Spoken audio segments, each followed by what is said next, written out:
Okay. Hi everyone. Right now I'm just going to demonstrate to you what are the do's and don'ts when you are writing your screenplay. First of all, you need software to type your screenplay. You can actually use Microsoft Word, but it's going to be very problematic because there are certain rules and formats for screenplay. I'm going to use this software called Final Draft, and Final Draft is actually a professional screenplay software, and this was what I used when I was in Hollywood. It looks like a word processor, but with a few things because it will make your margins auto set for you, so you don't have to do it yourself on Microsoft Word. So what I'm going to do is first I'm just going to save this as a document so that I will not lose it. Just going to put test.fdr final draft. Then I have my title here. So the first thing you notice in a screenplay is that the cursor is approximately about 1.5 inches from the edge of the page. That is because it starts roughly here, and you do not write the screenplay as though that you are writing an essay. You write the screenplay basically because you have to write what the image is on screen.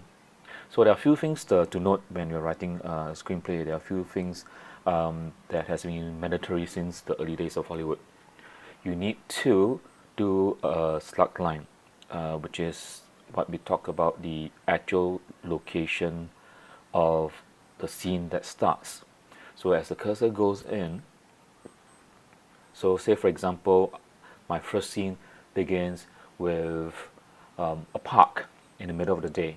I have to tell the audience whether it's exterior or an interior shoot. So a park is exterior, so I will just type the ext and followed by a full stop. It's a short form for exterior park, and I put a dash, time of day. Okay, so this is very important, so that when you pass the script on to your actor or your director or your cinematographer, they will know exactly where the first scene is. You notice that in Final Draft has the word called scene heading. You can change this to any part of the screenplay, but because this is the first scene heading, it will automatically be all capitals. Okay, it's all capitals. So external park day. This can also be changed to internal. Say for example, Tommy's room day.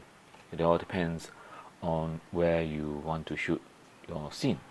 Okay, so it's interior, inside someone else's home, or exterior park. Let's be a bit more descriptive. Park bench day. Alright, so that's the first thing. Next,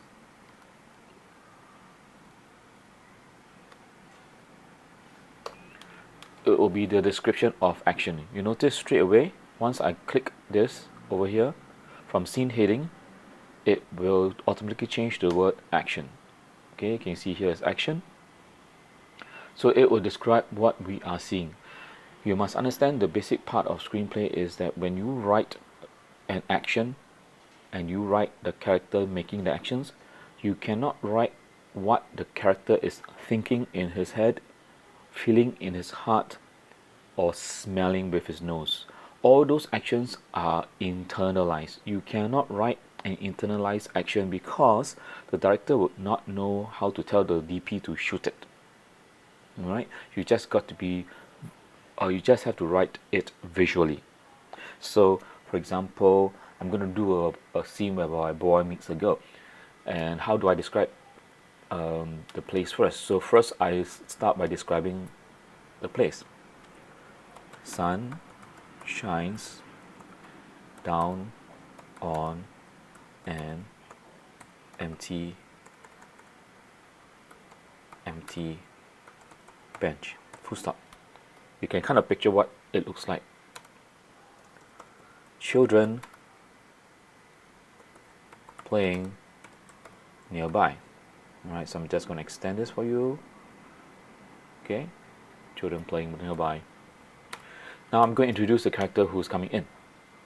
So say for example I'm going to introduce his name as John. So when you see your character for the first time on screen, you must place his name capital letters. So John, spacing, open bracket, what is his age? You got to tell us what is his age. So I'm going to write his age 18, close bracket, describe what he looks like, wearing a pair of torn jeans and a Batman t-shirt. So you kind of know what he looks like. Approaches the bench with a bunch of roses.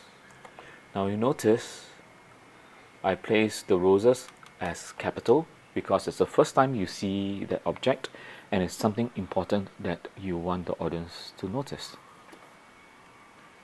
Okay, he sits down.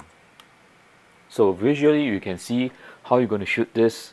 It's an exterior, it's at a park, it's on a bench, it's daytime. You want to shoot it on a sunny day. You want to have some extras playing as children nearby to make sure that it's a family friendly environment. And your main character John, age 18, wearing a pair of torn jeans and a Batman t-shirt, approaches the bench with a bunch of roses, and then he sits down. So visually you can already know your shot. You have your wide shot, you have an MS, you camera pan to him, you have a cutaway or an insert of the roses that he's carrying because that's important. Could be also a shot of the Batman t-shirt. He sits down and perhaps he's looking around. Okay, so what he's feeling, if he's feeling nervous, you can't say John wearing a pair of torn jeans and a Batman t-shirt feeling nervous as he approaches the bench. You can't say that because I can't film nervous. But if you want to tell the audience that John is nervous, then you can type something like this. He sits down, he begins to scratch his arm in a nervous twitch. So this you can film because he's doing an action and you're forcing the action to be some kind of genre action, nervous action. So this you can direct because he's doing action, but his internal feeling you can't. Okay, so let's introduce a second character.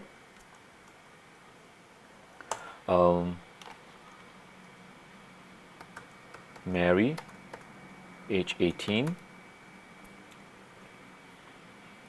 comes from behind and places her hands over his eyes. So you can kind of know that this might be a close-up shot of him and then a pair of hands come from behind. So let's do some dialogue, which is the basic. So as you can see, I've been typing actions for quite some time. So I'm going to change it to dialogue. You notice once I change dialogue, this particular heading moved around about 2.5 inches to the center of the page, and it becomes like this. Okay, it doesn't start here, it starts somewhere inside. Okay, but before I do the dialogue, I need to put character. Character changes even more closer to 3.5 inches. So what happens to character? Well, who speaks first? So I'm going to do John. So I'm going to type John. John's name will be in the center of the page. Once I type enter, it automatically goes to dialogue. As you can see, it changes because the computer the software knows that I'm going to speak. So let's just say something witty.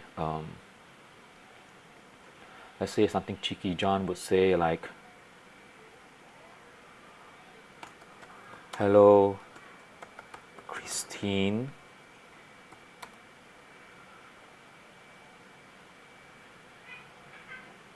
My girlfriend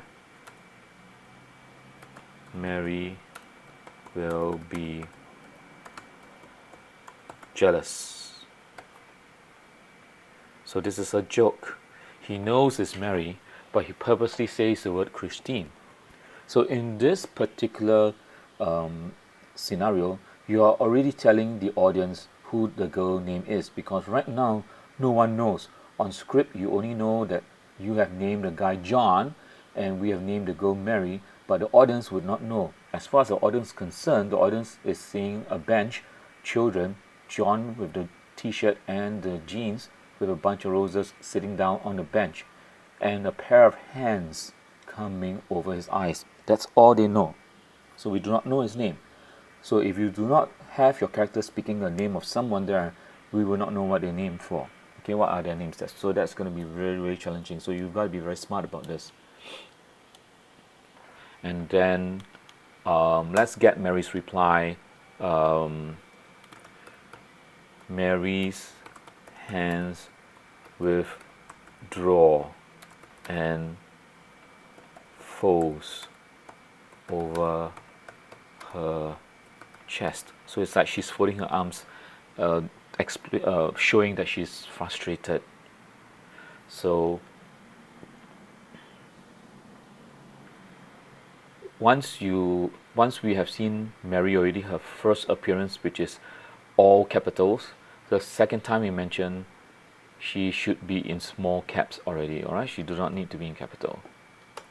And let's hear Mary speak. Let's go to character. It goes to center again. We type Mary, it automatically goes to uppercase and press enter. Straight away goes to dialogue, and let's write some witty comment. Very funny, something short and sweet. And this action now. John turns around and laughs. Mary giggles and hugs John. So visually, we can see what is going on. So remember that when you're writing a script, a few things you need to know. The script format looks something like this. It's around about close to 1.5 inches to 2 inches from the page, on the side of the page, and it starts from there. You describe first the slug line first. Well, where is the location, whether it's interior, exterior, and what time of the day it is. When you describe an action, you describe what we see. When you are writing characters, the first time we see them, make sure they are all in capital letters and have the bracket of the age. If you don't have the bracket of the age, you will not know who to cast. John could be a 50-year-old man for all we know. Okay, so do not assume that you are writing the script for teenagers. When you describe something important for the first time, always write it with capital letters. After that, it can be normal upper and lower case. When you're writing a dialogue, the character of the person is always in the center. If you have the software, it will automatically do it for you. They will always be in capital letters, followed by the dialogue itself. Okay, so the general rule of it is that you cannot write in the script how the character feels inside, what the character thinks, and what the character smells. Any feeling that is internal, you cannot write it on the script. If you want the audience to feel that, it has to be visual emotions. The audience would have to guess that visual emotions, or you write it super clear for them, like I've done here, scratching his arm. And one more thing, always write the script in present tense. There is no past tense in the script. Alright? Now, don't start writing the script straight away. Before you do this, always take a piece of paper, write your plot in point form first, the action and the story in just bullet point form. From there, then slowly you add the action. If you start straight away like this, you're going to be wasting time typing because your actions may not be right. Alright, so that's it for basic script introduction. I want all of you to remember this before we start class, so that you can have more practice on it.